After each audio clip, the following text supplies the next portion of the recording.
इतना बड़ा, एक तो जिसको कहेंगे ना कि अधिकृत रूप से सन्यासी हैं, जिसने दीक्षा भी ली है, काषाय वस्त्र भी धारण किए हैं, अनिकेत भी हैं और ऐसे। लेकिन ये तो 1% लोग होंगे, वृद्धों की जो भी जनसंख्या है उसके 1% भी जिसको हम सन्यासी कहते हैं ऐसे नहीं होंगे। तो फिर ये संन्यास आश्रम, संन्यास्ताश्रम, ये क्या है? इसका ये तो है कि लोग 100 वर्ष तक जीते ही नहीं है, परंतु जो भी जीते तो है ना, 90 वर्ष तक, 80 वर्ष तक ऐसे जीते तो हैं।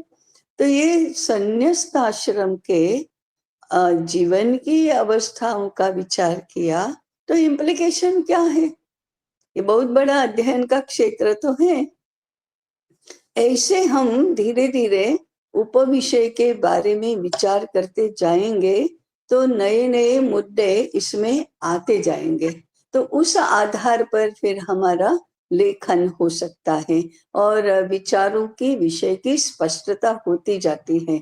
इसलिए शीर्षक तय करने से शुरुआत होती है, फिर उसका विस्तार अपने आप में मुद्दों में होना शुरू होता है और उसके बाद प्रत्यक्ष लेखन प्रारंभ करते हैं, चिंतन प्रारंभ करते हैं, तो इसमें परिवर्तन तो होता रहता है, तो होने देना। ये ऐसा एकदम पत्थर की लकीर नहीं है कि एक बार हमने उपविषय लिख दिए तो वही चलेगा, ऐसा तो नहीं होगा। इसलिए मेरा ये सुझाव था। सभी पूरे रचना के पीछे अध्यात्म क्या है, ये एक। दूसरा, अंगांगी संबंध, सारे ज्ञान क्षेत्र के विभिन्न विषयों का अंगांगी संबंध। और तीसरा है युगानुकूल प्रस्तुति। ये 3 बातें हमारे विषय में आधार रूप, अनिवार्य रूप से जुड़ी है। हम कौटिल्य अर्थशास्त्र का अध्ययन भले ही करें, परंतु प्रस्तुति तो 21वीं शताब्दी के लिए और 21वीं शताब्दी के संदर्भ में होगी। अर्थात ये बीच का जो 2500 वर्ष का काल है, उसको कैसे कैसे कैसे पाटेंगे, इसका तो चिंतन चलना चाहिए। इसलिए तीसरा मुद्दा हुआ। तो ये जो 3 मुद्दे हैं, ये सभी विषयों को लागू होंगे, छोटा से छोटा हो या बड़े से बड़ा हो। इसलिए उसकी चर्चा हम सामूहिक सत्रों में करते हैं। हाँ जी, और वास्तविक अध्ययन है वो बाधित होगा। तो अभी व्यवहार में जो चल रहा है, इतना कोलाहल और इतनी सारी हलाबुलू चल रही है, उससे तो अलिप्त हो जाना चाहिए, क्योंकि वह जो लड़ाई है वो लंबी लड़ाई है, दूसरे क्षेत्र की लड़ाई है। हमारा अध्ययन का क्षेत्र जब तक मजबूत नहीं हो जाता, तब तक हम ऐसी लड़ाई को लड़ नहीं सकते। उसके शस्त्र और अस्त्र अलग है, उसकी व्यूह रचना, स्ट्रेटेजी एंड प्लानिंग अलग है, उसके उद्देश्य अलग है। इसलिए उसमें कूदने के लिए भी हमारे पास पहले अपनी तैयारी अच्छी होनी चाहिए, और इसलिए कंसंट्रेट तो इसी के ऊपर करना। मेरी पूरा जो क्षेत्र है ना, उसमें यही ये रहा है।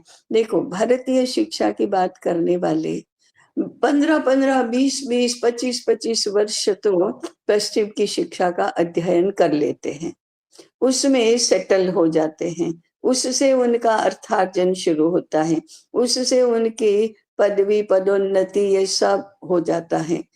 उस संदर्भ में फिर हम मुखबास की तरह आते जाते में और जितना समय मिले उतना हमारा अध्ययन करते हैं। तब हमें ध्यान में आता है कि ये हैजार्ड्स क्या क्या हैं उसमें। फिर उन हैजार्ड्स के साथ लड़ने के लिए हमारी तैयारी क्या है? हमारी तैयारी तो अभी कुछ नहीं है। हम तो उसमें से मुक्त हुए बिना ये तैयारी कर रहे हैं। तो ऐसे अनइक्वल्स के बीच में युद्ध नहीं होता, युद्ध हो ही नहीं सकता, युद्ध अनइक्वल्स के बीच में। तो इक्वल बनने के लिए पहला कदम है, इक्वल बनो। उतना ही गहन, उतना ही ये करके अध्ययन करो, उसके बाद में सुपीरियर बनो। ये तो सीधी सीधी स्ट्रेटेजी होनी चाहिए। माने ये यही होता है रास्ता, और क्या। आपके हाथ में शस्त्र नहीं, अस्त्र नहीं, और आपको शस्त्र और अस्त्र चलाना आता नहीं, और हम क्या ताल ठोकेंगे। इसलिए ठीक है, उसमें जितना समय लगाया है उसका 10वें भाग का भी समय इसमें लगाएंगे तो हो जाएगा, क्योंकि भारतीय अध्ययन का अपना एक बल होता है, और हमारी इच्छा और हमारी इच्छा शक्ति ये भी एक बल होता है। तो 1/10 हिस्से का भी हम यदि लग कर अध्ययन अपना करेंगे तो बल निर्माण होगा। उसके बाद लड़ने का अवसर ही नहीं आएगा, वह अपने आप क्षीण होता जाएगा। तो अपनी लाइन बड़ी बनाने के लिए ही पहले तो प्रयास करना चाहिए, उसके बाद इनकी चिंता करना चाहिए। कोई चिंता नहीं है, करने दो, जो करना है करने दो, हमें नहीं चाहिए प्रतिष्ठा, उनके मापदंडों से हमें प्रतिष्ठा नहीं चाहिए। ऐसा अगर हमने अपना एक निर्धार बना लिया तो फिर चिंता की बात नहीं रहेगी।